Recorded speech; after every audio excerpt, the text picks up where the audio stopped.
আমার ছেলের জন্মের দুদিন পর থেকে এমন একটা শারীরিক সমস্যার মধ্যে দিয়ে গেছে, যেটা আমি নিজে কাছে থেকে দেখেছি তো। সেই জন্য এখন আমার ছেলের কোনো রকম সমস্যা হলে আমার খুব টেনশন হয়। আর সত্যি বলতে বাচ্চাদের কিছু হলে বোধহয় সব বাবা মারই টেনশন হয়।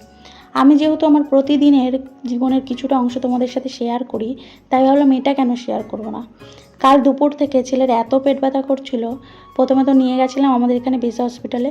মেডিসিন দেওয়ার পরেও রাত্রে কোনো রকম কিচ্ছু হলো না। এত পেট ব্যথা করেছে যে ও ঘুমাতে পারিনি, আমাদেরকেও ঘুমাতে দেয়নি। আর বাচ্চার কিছু হলে বাবা মারও সত্যি ঘুম থাকে না। সকালবেলায় নিয়ে গেছিলাম কমান্ড হসপিটালে। ওখানে মেডিসিন দেওয়ার পরেও ঠিক হয়নি, কারণ ওর খুব উল্টি হচ্ছিল। তারপরে ইঞ্জেকশন দেওয়ার পরে হাতে চ্যানেল করে দিয়েছিল, কিছুক্ষণ রেস্ট নিতে দিয়েছিল। তারপর আমি চলে গিয়েছিলাম আমার জন্য ডক্টর দেখাতে, কারণ আমার তো অলরেডি দুদিন আগে থেকে শরীরটা খারাপ ছিল, পেটের মধ্যে ব্যথা করছিল, ডাইজেস্ট হচ্ছিল না খাবার। আমি দেখিয়ে মেডিসিন নিয়ে ফেরার সময় আমরা একটু ডাব নিলাম, কারণ এখানে গরমকালে না সত্যি সবাই ডাবটা খুব খায়। এবার ঘরে এসে যে কী অবস্থা চারিদিকে কি বলবো। যদি তুমি এখানে একা থাকো, কোয়ার্টারে একা থাকলে তোমাকে সবটাই একা করতে হবে। এখানে কেউ নেই তেমনভাবে যে হেল্প করার মতো, তাই ঘরের এই অবস্থা।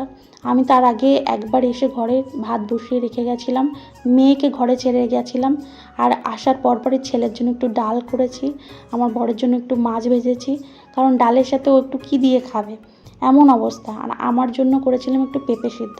আমি না কোনো কিছু খেতেই ভয় পাচ্ছি, কি বলবো। আমি একটু পেঁপে সিদ্ধ আর তার মধ্যে একটু ডাল মিশিয়ে নিয়েছি, ছেলেকে একটু ডাল দিয়েছি, ডালের মধ্যে কিচ্ছু দেইনি। তারপরে এই যে ওষুধগুলো দিয়েছো দেখো।